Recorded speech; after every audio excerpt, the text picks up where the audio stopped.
2-июлга карата күндүн маанилүү жаңылыктар менен тааныштырабыз. Саламатсыздарбы? Ноокат Апшырата сайында жаш баланын сөөгү табылды. 1-июлда өзгөчө кырдаалдар министрлигинен Оштун Ноокат районунун Апшырата айылындагы сайдан жаш баланын сөөгү табылганын билдиришти. Учурда сөөгүктүн өздүгүн тактоо иши жүрүүдө. Ушуну менен селдин кесепетинен каза тапкандардын саны 10го жетти. Буга чейин Ноокатта селден каза тапкан 9 кишинин сөөгү табылган. Алардын баары бир үй бүлө мүчөлөрү экени маалым болгон. Өзгөчө кырдаалдар министрлигинен селге көнөктөп жааган жамгыр Апшырата дарыясынын жээгиндеги бак-дарактар, эс алган жайлардын тапчандарынын башаламан курулушу, көмүр карьерине өтүүчү көпүрөнүн төмөн экени себеп болгонун билдиришкен.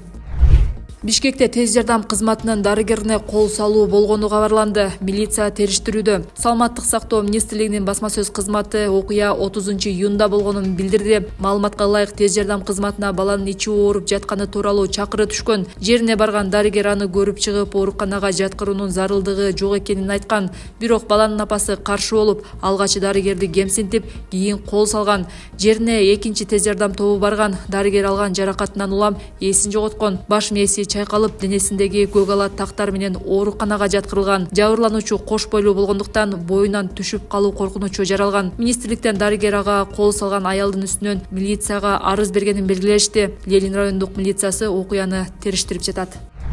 Ноокат 20 жаштагы жигит жол кырсыгынан каза тапты, 6 адам ооруканага түштү. Ош облусунун Ноокат районунда 20 жаштагы жигит рулду башкара албай каршы тилкеде келе жаткан унааны сүзүп каза тапты. Бул тууралуу 2-июнда Турмуш басылмасы жазды. Маалыматка ылайык, окуя 1-июль саат 16:00 чамасында Ош Баткен Разаков унаа жолунун 20-чакырымында болгон. Анда Гулистан айыл аймагынын 20 жаштагы тургуну Деу Нексия үлгүсүндөгү унаасы менен баратып рулду башкара албай, карама каршы тилкеде келе жаткан 45 жаштагы жердешинин Hyundai Porter үлгүсүндөгү унаасы менен кагышкан. Кырсыктын кесепетинен Деу Нексия үлгүсүндөгү унаанын жүргүнчүсү окуя болгон жерден каза таап, 2 унаадан жалпы 6 киши ооруканага түштү. 3-өө травматология, дагы 3-өө жандандыруу бөлүмүндө.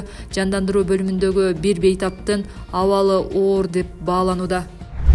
Бишкекте акыркы троллейбус акциясы өтөт. Бишкек Смок шаардык демилгеси 3-июлда саат 17:00 филармониянын аялдамасында троллейбустарды сактап калуу үчүн тынч акция өтөрүн билдирди. Активисттердин маалыматы боюнча 2023-жылга карата троллейбустар 20 миллионго чукул жүргүнчүнү ташыган. Биз филармониянын аялдамасында туруп, мындан ары эч качан келбей турган болуп аткан жакшы көргөн троллейбусубузду күтөбүз. Биз муну эң жашыл транспорттун дээрлик бир кылымдык тарыхына, легендарлуу Бишкек троллейбус башкармалыгынын бардык кызматкерлерине таазим этиш үчүн жана Бишкек мэриянын чечимине макул эместигибизди билдириш үчүн кылабыз. Мэриянын чечими шаарга чоң кедергисин тийгизет деп билдиришти активисттер. Майдын башында Бишкек мэриясы Ош шаарына 100 троллейбус өткөрүп берип, алардын ордун электроавтобустар менен толтурууну чечкени маалым болгон. Жергиликтүү активисттер бул ашыкча чыгымдарга алып келет. Электроавтобустардын аккумулятордук батареяларын экологияга зыян тийгизбей сактоо жана утилизациялоо көйгөйгө айланарын белгилеп, мэриянын чечимине каршы чыгышкан. Бул маселе боюнча коомдук талкуу 6-июнда башталган жана 6-июлга чейин созулушу керек болчу. Буга карабастан шаар бийлиги айрым троллейбус линияларын демонтаждоо кылуу иштерин баштап койгон.